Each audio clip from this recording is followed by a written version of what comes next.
বেঁচে ফিরাইতে মুশকিল ছিল। এই বাচ্চাটার মাথার এই জায়গাটা ডেবে গেছে।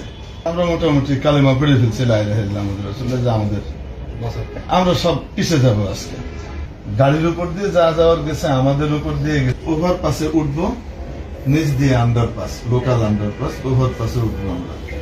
এই উঠার একটু আগ দিয়ে এই উঠবো, ঠিক ওই সময় ওই পাশ থেকে একটা বাস মানে একদম জমদূতের মতো আমাদের গাড়ির উপরে এসে সর। আচ্ছা, আমাদের ডান দিকেও গাড়ি, আমরা বাম দিকে আছি, বাম দিকের লেনে আছি আমরা, ডান দিকে গাড়ি চলতেছে। তো স্বাভাবিক স্পিডে যেহেতু যাচ্ছে, তো যেগুলো বেশি দ্রুত যায় সেগুলো ডান দিক দিয়ে পার হচ্ছে, আমরা বাম দিকের ইয়েতে আছি, বাম লেনে। হঠাৎ করে এই বাস একেবারে আমাদের মুখোমুখি। এখন না আমরা ডানে যেতে পারছি, না বামে যাওয়ার ইয়ে আছে, একেবারে তার তলায় ঢোকার মতো অবস্থা। আমরা মোটামুটি কালেমা পড়ে ফেলছি লা ইলাহা ইল্লাল্লাহ মুহাম্মাদুর রাসূলুল্লাহ, যে আমাদের আমরা সব পিছে যাবো আজকে। ফরচুনেটলি একটা রাস্তা আল্লাহ বের করে দিলেন, সেটা হলো ওই ওভার পাসে কেউ বাহির থেকে উঠতে হলে বা আন্ডার পাসে যেতে হলে সাইডের দেয়ালটা একটু কাটা ছিল ওই জায়গাতে, রোডস অ্যান্ড হাইওয়েজ এর তরফ থেকে ওই ফাঁকটা পাওয়া গেল, যে ওইটা দিয়ে কমপক্ষে সরাসরি মুখোমুখি সংঘর্ষটা থেকে বাঁচার জন্য ওইটাতে বেরিয়ে যাবে। কিন্তু ওখানে যে বেরোবে, ওখানে ৩০-৪০ জন লোক গাড়ি টাড়ির জন্য অপেক্ষা করে দাঁড়িয়ে আছে। এখন একটা গাড়ি ৯০-১০০ কিলোমিটার স্পিডের একটা গাড়ি ১ সেকেন্ডের ভিতরে তো আর ওইখানে ওই ব্রেকটা করতে পারবে না, এটা তো ছেড়ে যাবে। একটাই রাস্তা বাকি ছিল, যে ওই যে সাইড ইয়ের সাথে যে ডিভাইডারের যে ইয়েটা রাখা আছে, মানে সাইডের ওয়ালটা, ওটার যে ফাঁকটা, ড্রাইভার সাহেব ওটাতে মেরে কোনো মকরে গাড়ির উপর দিয়ে যা যাওয়ার গেছে আমাদের উপর দিয়ে গেছে, কিন্তু কোনো মানুষ কোথায় নেই, অন্য কোনো মানুষ মারা যায়নি। মানে এটা ছাড়া আর কোনো বিকল্প আমাদের নজরে ছিলই না। হয় আমরা সবাই মারা যেতাম, নতুবা ইনোসেন্ট কিছু মানুষ মারা যেত। আমি ড্রাইভার সাহেবকে ধন্যবাদ দিই, তার এক্সপিরিয়েন্স অনেক, তো ২০-২৫ বছরের এক্সপিরিয়েন্স এবং ভালো ইয়ে, যেহেতু আল্লাহ পাক আমাদেরকে বাঁচিয়ে দিয়েছেন। আমার পাঁজরের ৩টে হাড় ভেঙেছে, ঘাড়ের এখানে এই যে শোল্ডারের এই বাটিটা ভেঙে গেছে, তারপরে পিঠে চিকন যে হাড় যেটা থাকে ৩ কোনা, ওখানে ভেঙেছে, আর পায়ে এই জায়গাতে গোশত একেবারে উঠে গেছে, এই জায়গাতে শুধু হাড় বেরিয়েছিল, আর চোখে এখানে ৬টা সেলাই লেগেছে চোখে। এই বাচ্চাটার মাথার এই জায়গাটা ডেবে গেছে। এখন এই জায়গাটা নরম, এটা আস্তে আস্তে শক্ত হবে। ডাক্তার সাহেবরা ওটা ইয়ে করার পরে, সিটি স্ক্যান করার পরে আলহামদুলিল্লাহ যেটা হয়েছে, ডাক্তার সাহেব বললেন যে খুবই সৌভাগ্যের একটা বিষয়, এত বড় আঘাত পাওয়ার পরেও তার ইন্টারনাল হেমোরেজ হয়নি ভেতরে। তাইলে হইতো না। বেগম সাহেবের তো ডান দিকটা একেবারে থেতলে গেছে, কিমার মতো হয়ে গেছে একদম ভিতরে এই জায়গাটা। এইভাবে চেহারা, মুখ, তারপরে শরীর ফুলে ভয়ঙ্কর অবস্থা। তার একটা রিড ভাঙছে, বুকের হাড়। আর সামনে যে ভদ্রলোক ছিলেন, ওনার পায়ের হাড় ভেঙে গেছে, অপারেশন হয়েছে, আল্লাহ রহমতে আল্লাহ কামিয়াব করেন।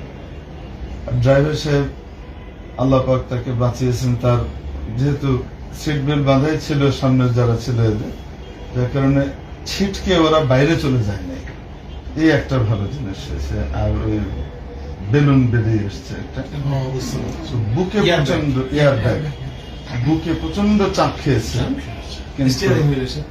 জি, কিন্তু আলহামদুলিল্লাহ অনেক বড় ধরনের কিছু হওয়া থেকে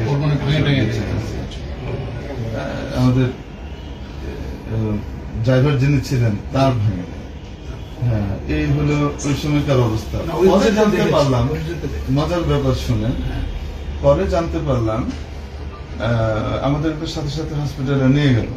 ওই এলাকার লোকজন বলা বলি করছে যে এই কালকেও ৫ জন মরল, আজও দেখো গেল।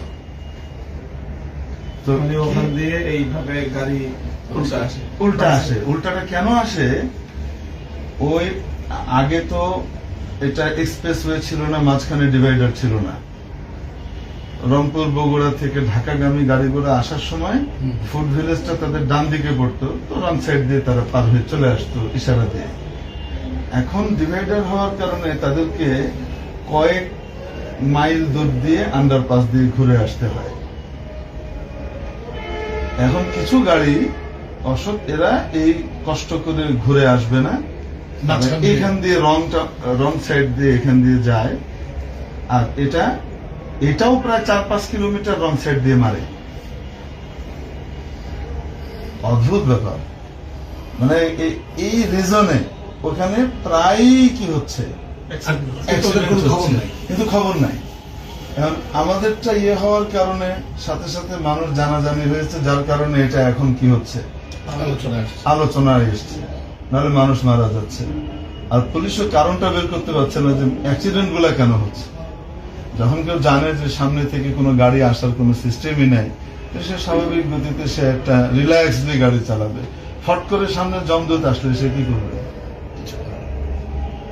মানে ওই সময়টায় আমাদের ড্রাইভার হয় ওই গাড়ির তলায় যেতে হবে, নয় পাশের যে বাস আছে তার সাথে যেটা সহি ট্র্যাকে যাচ্ছে তার সাথে বাড়ি দিলেও তো বাঁচার কোনো উপায় নেই। একটাই মাত্র রাস্তা ছিল, সাইড ওয়াল যেটা ছিল সেই ওয়ালের ওই জায়গাতে মেরে কোনো মতে আমাদের গাড়িটা থেমেছে শুধু। তবে ওই অ্যাক্সিডেন্টে আমরা বাঁচার কথা না, এটা আল্লাহ পাকের খাস কুদরত দিয়ে আপনাদের দোয়া বাঁচিয়ে দিয়েছে। দেখতে গিয়েছিল গাড়ি যারা, তারা ছবি তুলে এনেছে। আমার এই কাঁধের বাড়িতে আমি যে ছিটকে গিয়ে বাড়ি খেয়েছি, ওখানে ড্রাইভারের সিটটা পিছন থেকে বেঁকে ভিতরে ঢুকে গেছে, ভেঙে গেছে আমার এটার আঘাতে। আঘাতটা কি পরিমাণ ছিল, বেঁচে ফিরাইতে মুশকিল ছিল। নতুন জীবন এখন তো আবার একটা আছে, পরে আমি খোঁজ খবর নিলাম আমার ওই বন্ধুর কাছে যে ভাই গাড়ির ক্ষতিপূরণ তখন তো বললো যে ভাইজান আপনি এটা কি বলেন, আপনার কাছ থেকে আমি এটা নিয়ে নেবো। আমি তো এটা ফার্স্ট পার্টি ইন্স্যুরেন্স আমার করা আছে, অ্যাক্সিডেন্ট হলে তো সেটা তো পুরো দিবেই। কিন্তু আপনি তো জানেন আমাদের বাংলাদেশে ইন্স্যুরেন্স কোম্পানিগুলো করানোর সময় তো 2 মিনিটের সিগনেচার নেয়, দেওয়ার টাইমে সব মানে ধানাই বানাই আর ফাইল দামে। হ্যাঁ, টাকাও নাই, প্রচুর টাকা নাই। আচ্ছা, যেহেতু গাড়িটা উনি লোন করে কিনছে, এই জন্য একদম পূর্ণাঙ্গ ইন্স্যুরেন্স এটা।